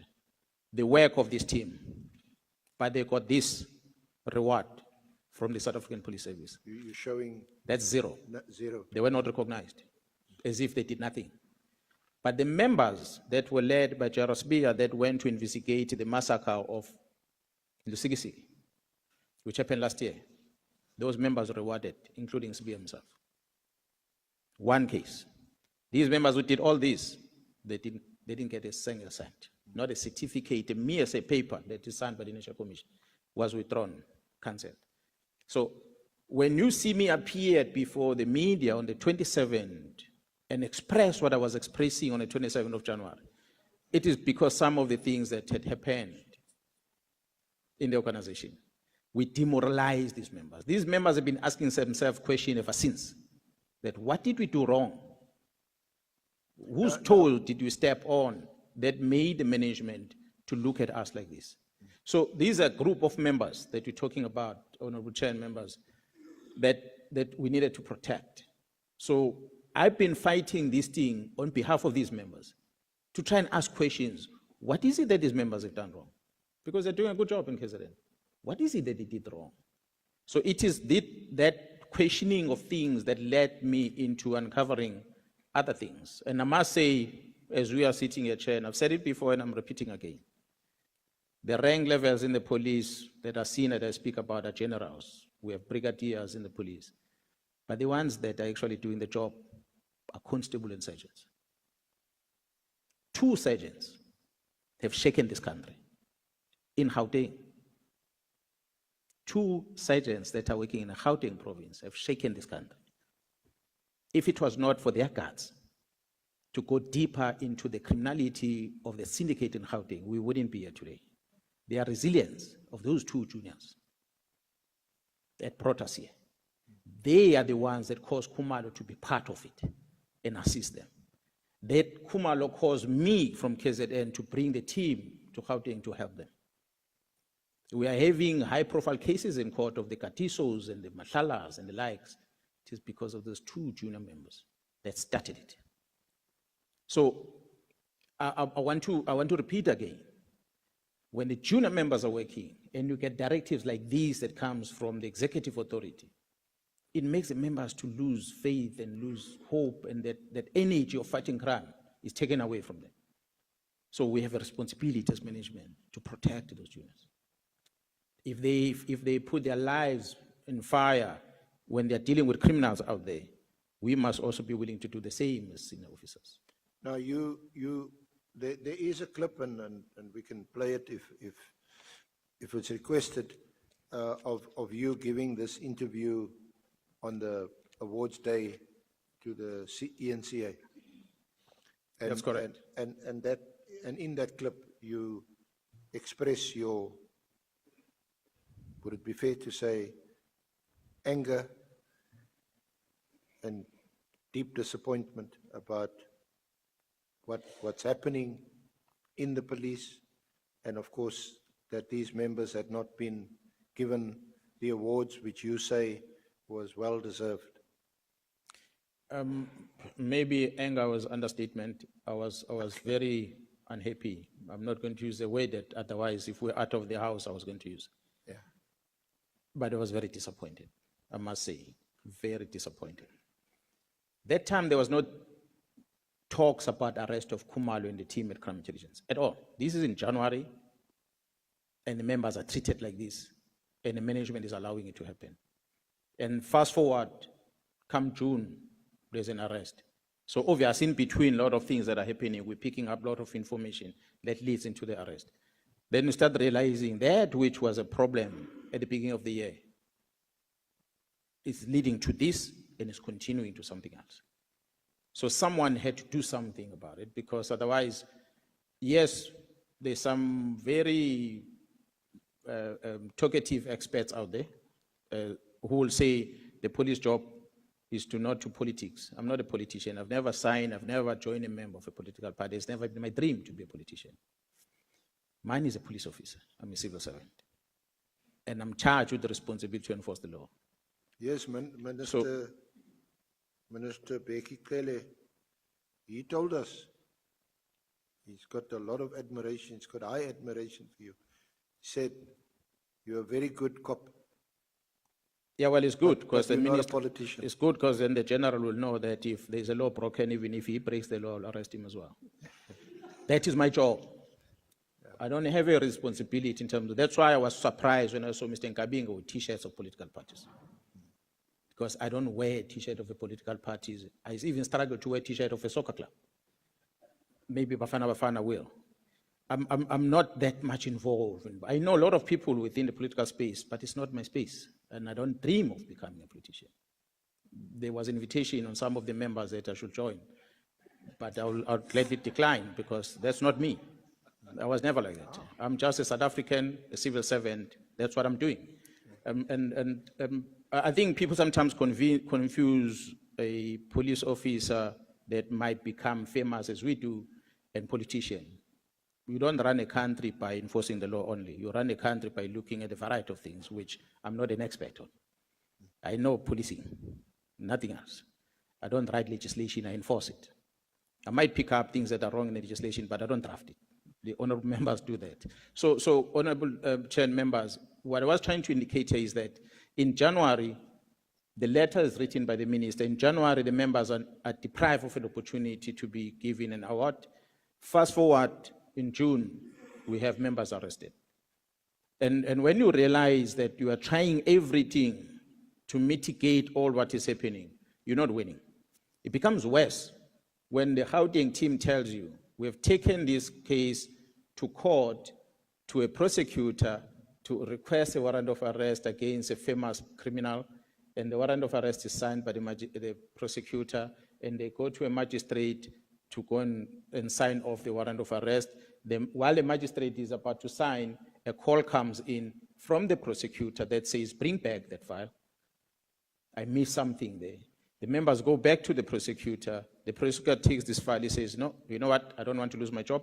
I'm not signing this warrant of arrest anymore. Go to my boss and get a warrant signed.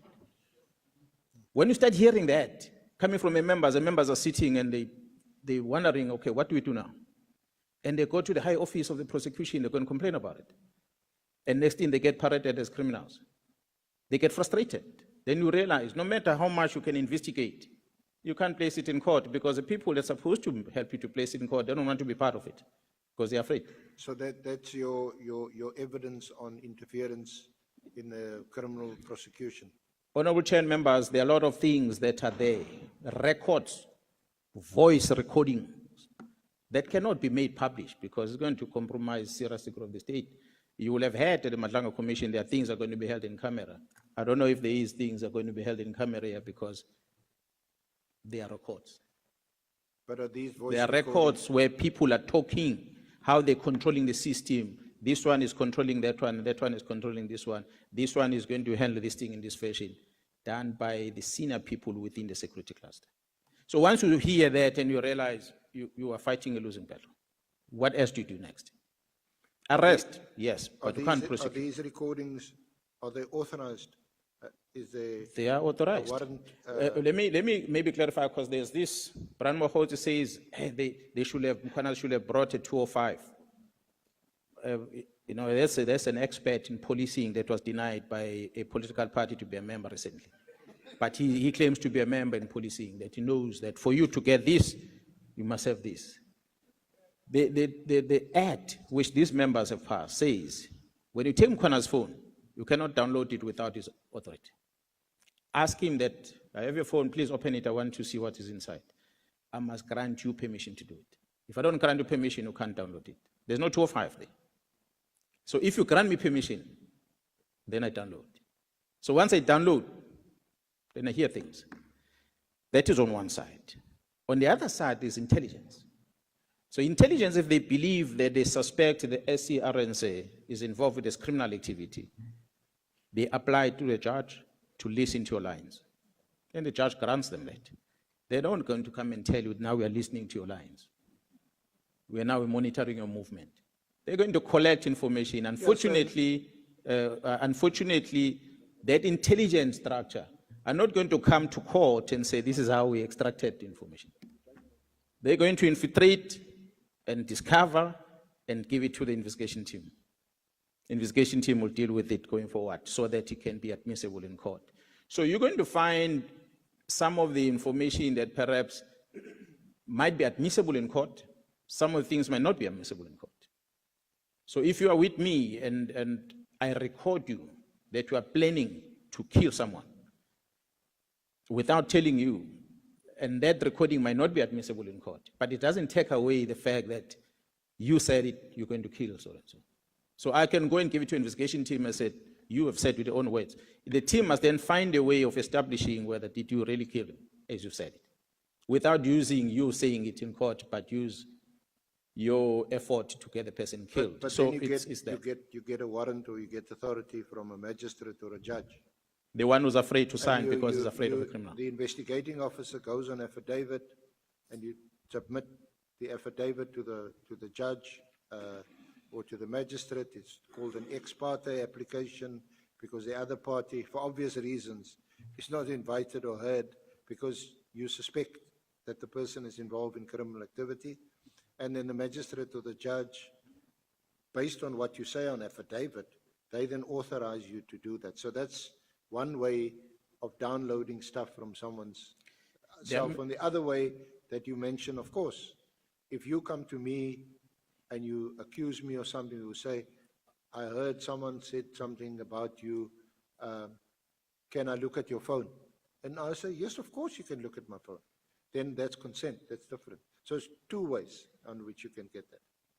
That's correct. Yeah. And we have both ways then that we have done it, With Mkhwanazi, you got both ways. with all the syndicates that are part of this. Yes, including Mkhwanazi. So just to come back to just getting back to the 6th. Did General Masemola know when he gave you this affidavit that you asked for on the 4th of July, or he gave it to you on the 4th of July? Did he know that that was for the purposes of your media event on the 6th of July? No, I didn't know. Did you ask him for permission to have the media event on the 6th of July? I did not ask for permission, I informed him. I always do media briefing, I don't seek permission, just inform. We notify. Was that the first time that you had a press briefing? No, it was not. What are the other occasions when you had a press briefing involving SAPS? Oh, there are many press briefings I cannot recall, but there's a lot of them that I've had. I've been in a province for almost 5 years now, so I've had many press briefings in the past. But that would have been different. That is when you normally, maybe there's a breakthrough or a big investigation or something important to tell the public and the media. There are many things. There will be disasters, there will be police operations, and there will be events coming, sporting, political events, or whatever major events coming. There are many press briefings we are having over time. I've had many in the province. Now, in relation to the political killings task team, we know that the only people who had given press briefings or media briefings would have been it would have been the Minister of Police on behalf of the Interministerial Committee. Isn't that the case? That's what used to be, yes. That used to be the case. So this was an extraordinary event. It was an extraordinary because even that other one was not a written rule, but it was a practice which was acceptable. So what I did was not breaking any law nor any policy in the organization. Extraordinary because of the extent of the risk that we're facing. So why would you not have informed the National Commissioner what you intended to do, what you intended to say on the 6th of July? As I said, sir, in my period as a provincial commissioner in KZN for so many years, I've never had to tell the National Commission I'm going to have a press briefing to tell South Africans about the festive season operation launch. I never had any National Commission in permission to tell me that I should have a press briefing about talking to South Africans about a matter that had happened, multiple matter that had happened in the area and what the police are doing about it. I never had to had any press briefing about those things. So we'll conduct press briefing as and when we see the need to inform the citizens. But given what you agree was an extraordinary event, that not even the National Commissioner was aware of what was going to happen at that event, and an event which I think arguably implicates him in the sense that he is the head of this organization that you say is being infiltrated, that is corrupt, and that is involved in organized crime. Do you think if I gave him, I'm sorry to ask a question, but if I assume, had I gave him the details of what I was going to say and it's going to implicate him, the likelihood is You that cannot, that's a rhetorical the question. likelihood he You're going to was, answer it. yeah, no, that's what I'm saying. If I had told him the details perhaps of what I was going to say, being the head of the organization, the likelihood is that he was going to stop me from having the press briefing. He may have, because you said earlier in your evidence quite rightly that you take instructions from the National Commissioner. Would it have been an unlawful instruction to tell you, sorry, General Mkhwanazi, I don't think it's right, I don't think it's appropriate for you to have such a press briefing. In fact, I'm quite happy to have a meeting with you right now, given how angry you feel about these matters. Honorable Chair and members, had I told the National Commission of the details of what I was going to give a presentation on, I do not know what was going to be the response.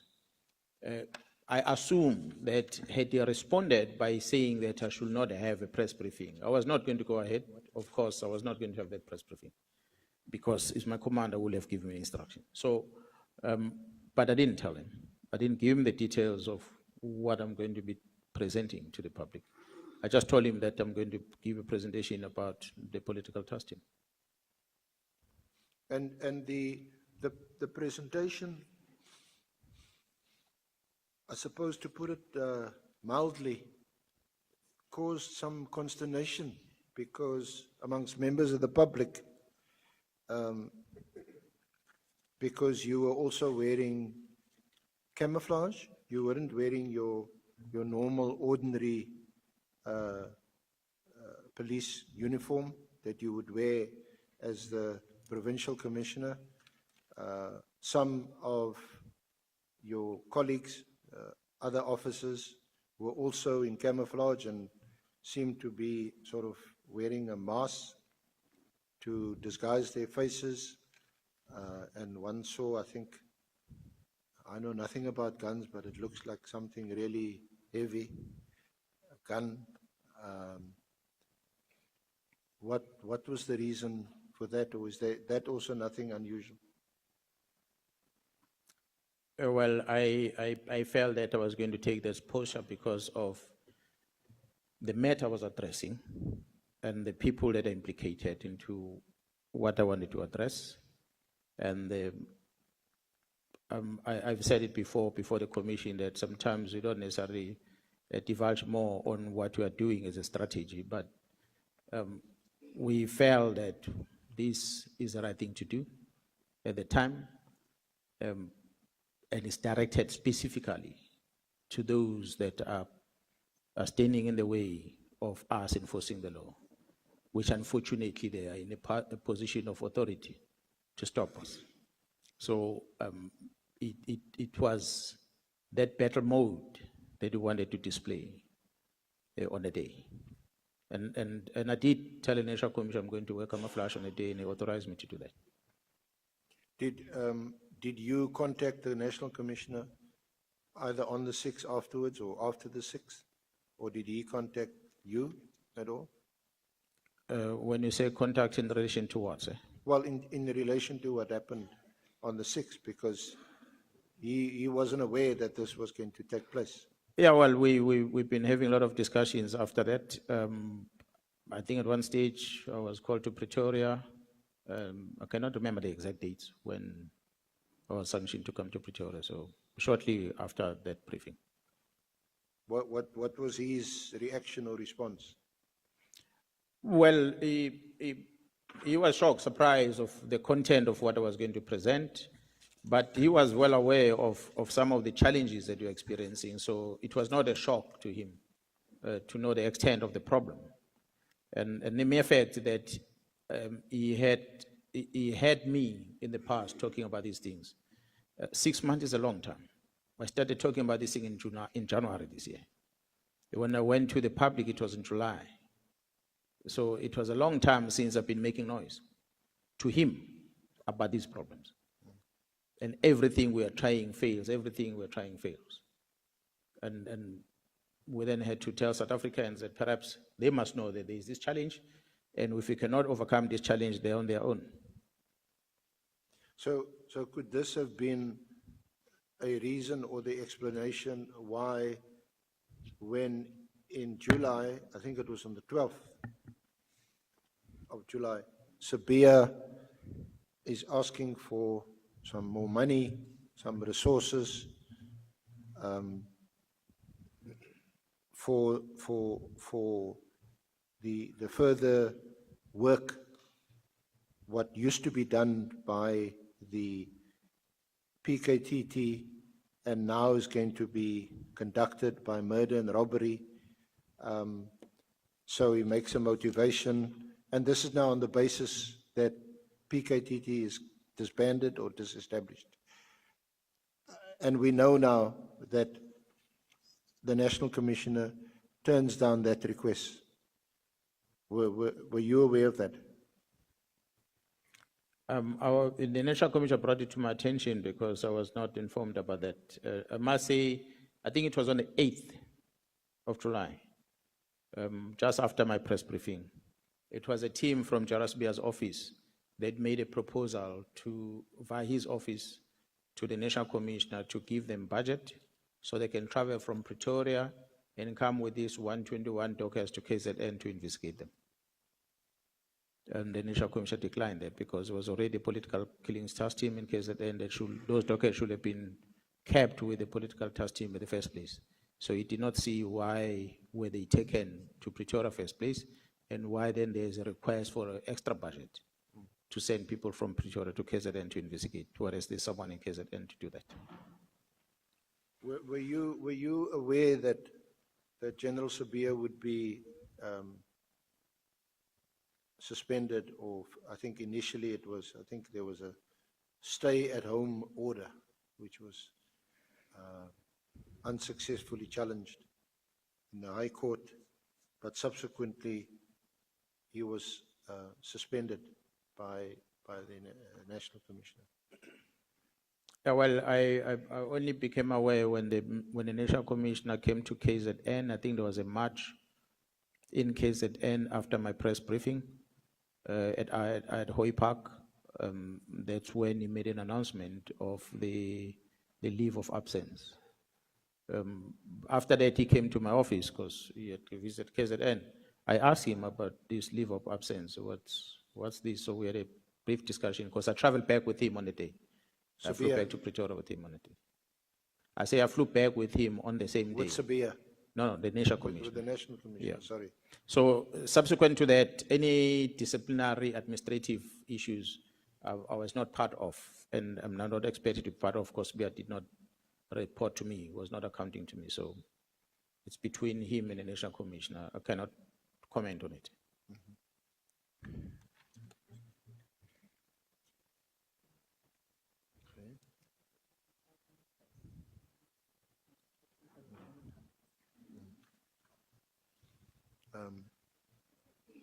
Shall I ask? We only 45 minutes.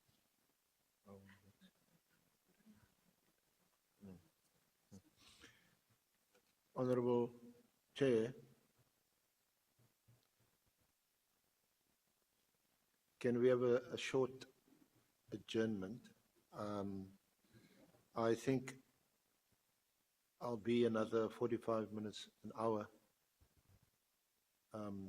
But it would help if I can just literally get my ducks in a row and try and condense that period as far as possible.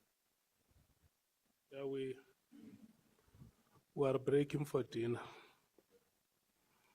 And then we are going to come back after an hour. So what it means is that if we break now, we're coming back at 8:30. Yeah. So the request for a break has been granted, honorable members. We are breaking for dinner. We are coming back at 8:30. Thank you. 8:30. Thank you, Speaker.